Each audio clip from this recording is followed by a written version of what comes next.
সেই দিনের সেই বয়স্ক মহিলা। দরজা খুলতে তো নিশ্চয়ই অনেক সময় লাগবে। উফ, এই অর্ডারটা দিয়ে তাড়াতাড়ি বাড়ি ফিরবো। অনেক কষ্টে ম্যাডামকে রাজি করিয়েছি।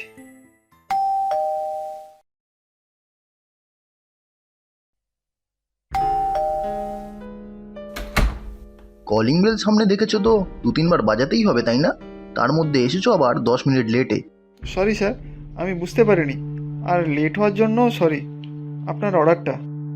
ব্যাস, সরি বললেই 7 খুন মাপ, তাই তো? অদ্ভুত, তোমাদের মতো সব কম পয়সার ডেলিভারি বয় রেখে দেয় এইসব কোম্পানি। এই নাও টাকাটা।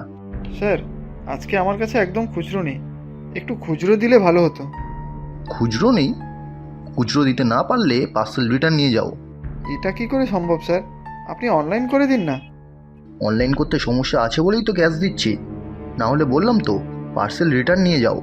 তারপর তোমার রিভিউ কি দিতে হয় তা আমার জানা আছে। Please sir, please.